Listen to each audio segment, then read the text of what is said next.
Des pick-up armés traversant le désert. Des combattants lourdement équipés. Des armements sophistiqués.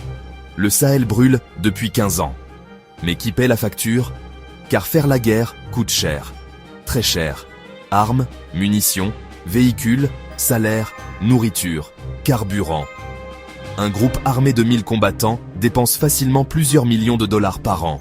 Alors d'où vient cet argent? Qui finance vraiment les groupes armés au Sahel? La réponse va vous choquer. Aujourd'hui, suivons l'argent, car l'argent ne ment jamais.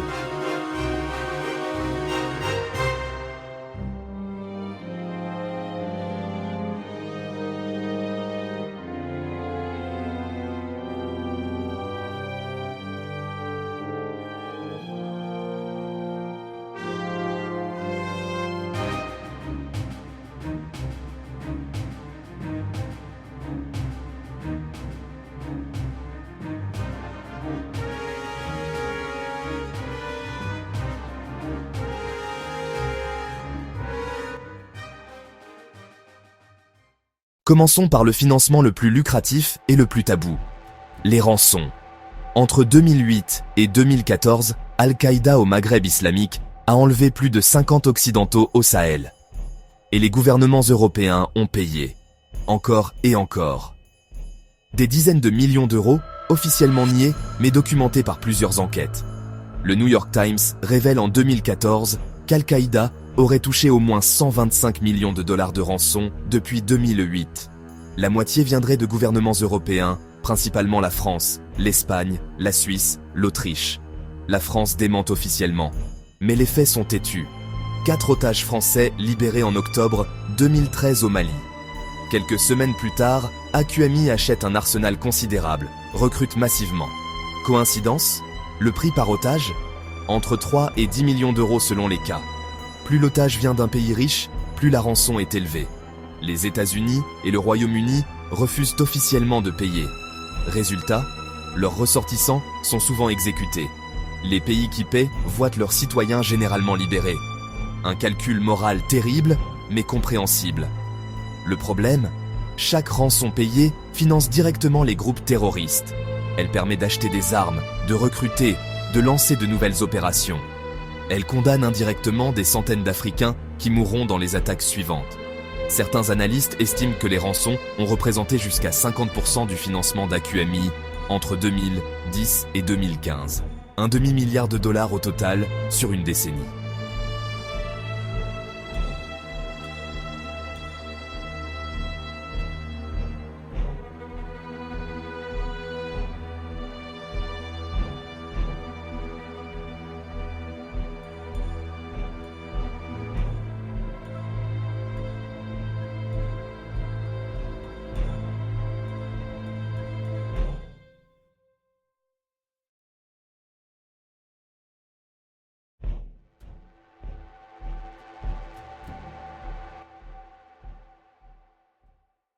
Mais les rançons ne suffisent pas.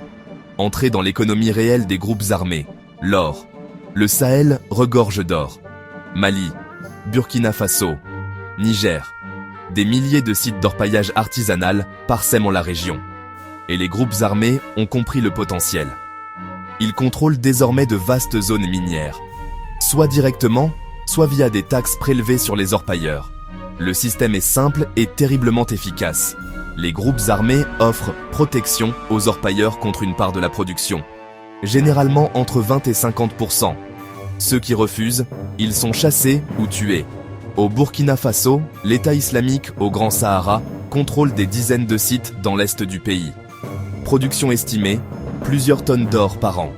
Valeur, des dizaines de millions de dollars. Au Mali, le groupe de soutien à l'islam et aux musulmans taxe les mines de Hombori, Intikane. Même chose au Niger, près de la frontière malienne. Mais ce n'est que la première étape. Ensuite, il faut écouler cet or. Et là, le réseau devient international. L'or sahélien traverse les frontières, souvent via des intermédiaires libanais ou pakistanais établis dans la région. Direction Dubaï, principal hub mondial de l'or. Là-bas, pas de question. L'or est fondu, transformé, certifié propre, puis revendu sur les marchés internationaux. Les Émirats arabes unis ferment les yeux. Leur industrie aurifère prospère grâce à cet or de contrebande. Des milliards de dollars transitent annuellement.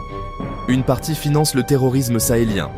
Et cet or finit peut-être dans vos bijoux, vos smartphones, vos investissements.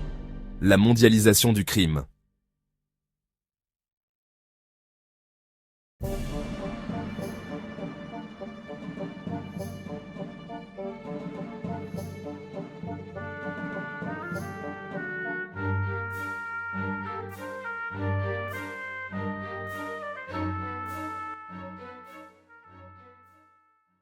Troisième source de financement, les trafics transsahariens. Le Sahel est devenu une autoroute pour toutes les marchandises illicites entre l'Afrique subsaharienne, le Maghreb et l'Europe. Premier trafic, la cocaïne. Venue d'Amérique latine par bateau ou avion, elle atterrit en Afrique de l'Ouest, Guinée-Bissau, Mauritanie, Mali. Puis elle traverse le Sahara vers l'Europe via l'Algérie et le Maroc. L'ONU estime que 50 à 60 tonnes de cocaïne transitent annuellement par l'Afrique de l'Ouest. Valeur, plus de 2 milliards de dollars. Les groupes armés du Sahel contrôlent des portions cruciaux de ces routes. Ils ne transportent pas nécessairement la drogue, mais prélèvent des droits de passage. Entre 10 et 20% de la valeur. Faites le calcul. 200 à 400 millions de dollars par an. Deuxième trafic, les armes. Le marché noir régional est florissant. Armes venues de Libye, post-Kadhafi, du Soudan, parfois même détournées des arsenaux des armées nationales. Les groupes armés sont à la fois clients et fournisseurs. Ils achètent pour s'équiper, revendent pour se financer. Un fusil d'assaut AK-47 acheté 150 $ en Libye se revend 500 dans le Sahel. Troisième trafic, les cigarettes. Moins glamour que la drogue, mais tout aussi lucratif. Des milliards de cigarettes de contrebande traversent le Sahara chaque année. Du Maghreb vers l'Afrique subsaharienne et inversement. Les groupes armés taxent ces convois ou organisent eux-mêmes le trafic. Profit estimé, 50 à 100 millions de dollars annuels. Et n'oublions pas le trafic d'êtres humains.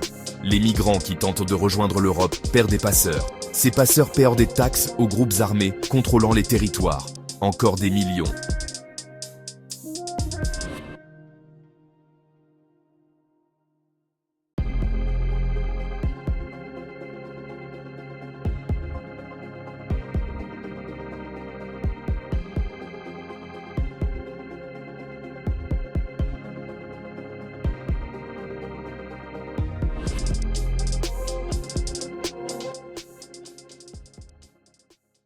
Mais qui permet à tout ce système de fonctionner?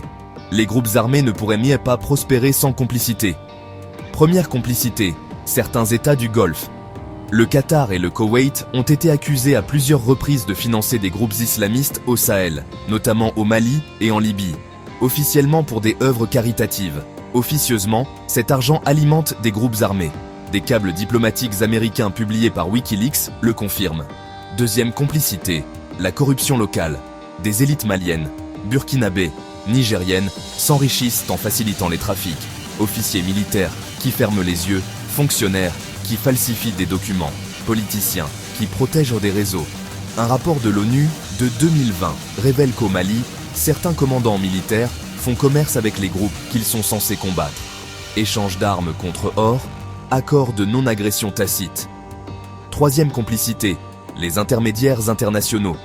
Banques qui ne posent pas de questions, négociants en or véreux, entreprises de sécurité privées aux pratiques douteuses, coursiers qui transportent des fonds. On savait que certains dépôts venaient en du trafic, mais tant que les montants restaient eux sous les radars et que les bakshish arrivaient, on fermait les yeux. Des enquêtes du média The Sentry révèlent qu'au Mali, certaines entreprises aurifères auraient versé des millions à des groupes armés pour sécuriser leurs opérations. De l'argent sale blanchi en or propre.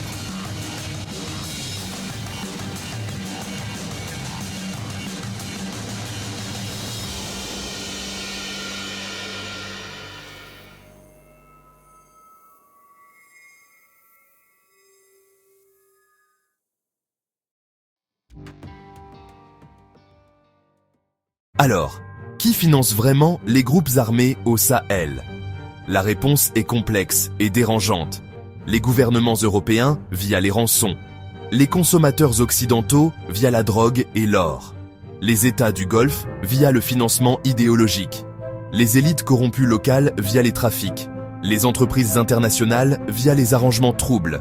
Le terrorisme au Sahel n'est pas qu'une affaire idéologique ou religieuse. C'est une gigantesque entreprise criminelle. Une économie parallèle de plusieurs milliards de dollars. Un business model terrifiant, mais terriblement efficace. Et tant que ces sources de financement ne seront pas taries, aucune solution militaire ne fonctionnera. On peut tuer 1000 djihadistes, il y en aura toujours 1000 autres tant que l'argent coulera à flot.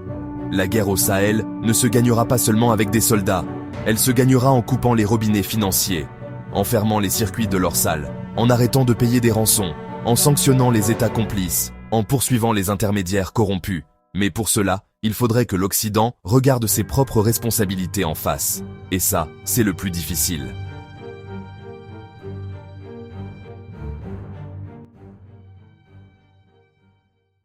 Si cette enquête vous a ouvert les yeux, partagez-la massivement.